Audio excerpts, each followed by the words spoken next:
បាទថ្ងៃនេះខ្ញុំចង់តទៅនឹងកង្កែបបាត់ដូងតិចបងប្អូនទៀតដោយសារទស្សន៍វីដេអូវាជាស្ត្រីនៅសហរដ្ឋអាមេរិកសិតតែមីកញ្ចេះគេអញ្ចឹងណាបងប្អូនកក់ស្ដាប់ពេកហើយមើលទៅខួរក្បាលវាដូចកង្កែបបាត់ដូងបងប្អូនទៀតអានេះនិយាយចំគឺ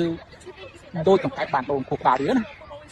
វាអត់ដឹងថាតម្លៃខ្លួនវានៅក្នុងស្រុកខ្មែរហ្នឹងប៉ុណ្ណាហើយគេតម្លៃខ្លួនគេរស់នៅសហរដ្ឋអាមេរិកប៉ុណ្ណាឥឡូវខ្ញុំបង្ហាញតិចតម្លៃខ្លួនមនុស្សដែលនៅក្នុងសហរដ្ឋអាមេរិកណាតម្លៃនៃការរស់នៅទេមិនមែនតម្លៃជីវិតអីទេមានពីណាលក់ជីវិតទេគ្រាន់តែកាន់ gold card ឬ green card ហ្នឹងគឺស្មើនឹង$5 លានមិនទាន់បានចូលជាតិទេសួរថាកង្កែបបាត់ដូងហ្នឹងវាមាន$5 លានដាក់ក្នុងកប៉ៅនៅឥឡូវហ្នឹងចំណុចទី1ចង់សួរវិញចំណុចទី2ខ្ញុំចង់សួរវិញតើអាកង្កែបបាត់ដូងនេះវាមានលទ្ធភាពរស់នៅក្នុងផ្ទះតម្លៃ$1 លានជាង$2 លានជាង$3 លានជាងតែខ្លះមានរហូតដល់ផ្ទះតម្លៃរហូតដល់$4-5 លាននោះកម្មករបងប្អូនជួយចឹងអាកង្កែបបាត់ដូងនេះមានលទ្ធភាពទេចំណុចទី3សួរអាកង្កែបបាត់ដូង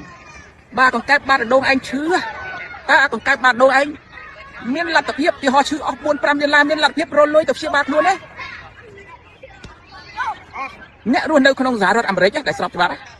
មិនបាច់មានលុយក្នុងហោប៉ៅ1រៀលអស់$100 លានក៏ដោយឲ្យតែគេអាចព្យាបាលរស់គេមានលទ្ធភាពក្នុងការព្យាបាលបងប្អូនជួយទៀតដោយសារអីកម្មករទូទៅគេមាន insurance គេអ្នកជួយចេញបើអត់ insurance គឺរដ្ឋគេអ្នកចេញមាន Medicaid បងប្អូនជួយទៀតចំណុចទី3ចំណុចទី4សួរថាឯងមានលទ្ធភាពឲ្យកូនឯងសាលាដែលល្អតម្លៃក្នុងមួយឆ្នាំរាប់$10,000ទេហើយឧទាហរណ៍មានហើយឯងមើងងាយទៅលើកម្មករនៅសហរដ្ឋអាមេរិកចំណុចទី5សេរីភាពនៃការបញ្ចេញមតិ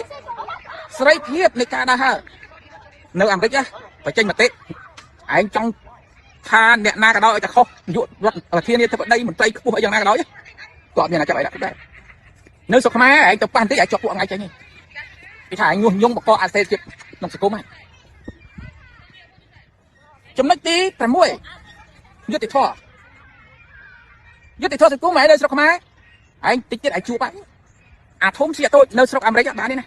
គឺអាតូចទេអ្នកជាធំចំណុចទី7រឿងការអត់ឃ្លានអាហារហូបចុកទោះបីឯងនៅអាមេរិកអត់លុយ1រៀលក្នុងហោប៉ៅ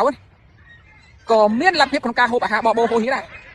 ព្រោះរដ្ឋគេបើអត់ទៅប្រាប់រដ្ឋគេចេញអត់គេជួយទាំងអស់ food stamp ឲ្យឯងហូបដូចអ្នកមានអញ្ចឹងឯងចង់ស៊ីបកាឯងចង់ស៊ីមឹកស៊ីស្គោទៅស៊ីស្តេកតែឯងនៅស្រុកខ្មែរបើអត់លុយ1រៀលក្នុងកប៉ៅឯងប្រកាសជាទៅកាន់ស្ទើសុំទានគេហើយ